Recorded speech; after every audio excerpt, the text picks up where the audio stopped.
दोस्तों नमस्कार, आदाब, सत श्री अकाल। आज की वीडियो में आपका स्वागत है।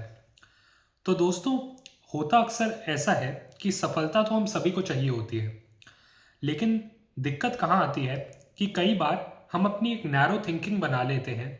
हम सोचते हैं कि सफलता पाने का केवल एक यही रास्ता है, और दोस्तों इसी सोच के कारण हम अपने लिए ही एक बाधा पैदा कर देते हैं।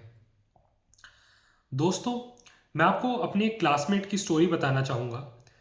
मेरी एक क्लासमेट थी, उसको लॉ प्रैक्टिस करने का बहुत शौक था, लेकिन उसके परिवार में कोई भी लॉयर था नहीं।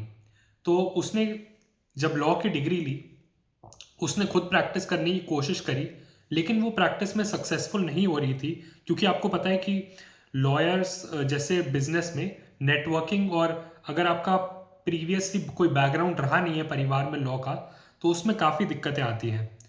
तो उसने एक सॉल्यूशन निकाला सिंपली, कि उसने अपनी शादी एक ऐसे घर में कर ली जिनका पहले से एक लॉ का बैकग्राउंड था। तो हुआ क्या दोस्तों, कि वो अपनी शादी में भी खुशी से रह सकी जो उन्होंने करनी थी, और अपना लॉ का जो प्रैक्टिसिंग थी वो भी वो अच्छे से कर पा रही है आज। दोस्तों, सक्सेस पाने के लिए हमें अपनी इस नैरो थिंकिंग को त्यागना पड़ेगा, एक अलग ढंग से सोचना पड़ेगा। यदि आप कहते हैं कि मैं अपनी शिक्षा पूरी नहीं कर पाया, मेरे बचपन बहुत कठिनाइयाँ थी, तो हेनरी फोर्ड का एग्जाम्पल हमारे सामने है।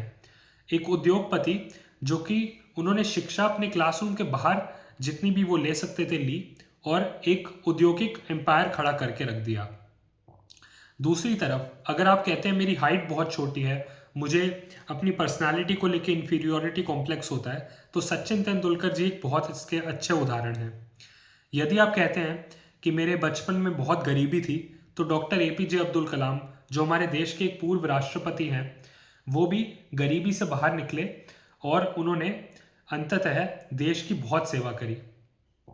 अगर आप कहते हैं कि बचपन में पूरी जिम्मेदारी घर की मेरे ऊपर आ गई, तो लता मंगेशकर जी, जो कि भारत रत्न हैं और इतनी बड़ी गायिका हमारे देश की लिए रही हैं, उनके साथ भी क्या हुआ था कि उनके बचपन में परिवार की सारी जिम्मेदारी अकेले उन पर आ गई थी। उन्होंने अपनी गाने की कला से पूरे परिवार का पालन पोषण किया और खुद भी सफलता को प्राप्त किया।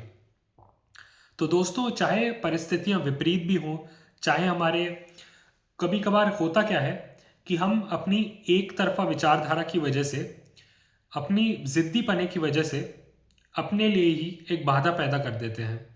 तो दोस्तों, इस चीज़ पर काम कीजिए, अपने ऊपर आत्मविश्वास रखिए, अपनी उम्मीदें बरकरार रखिए, और अपने लिए अवसर खोजते रहिए। एक नहीं तो दूसरा द्वार अपने आप खुल जाएगा।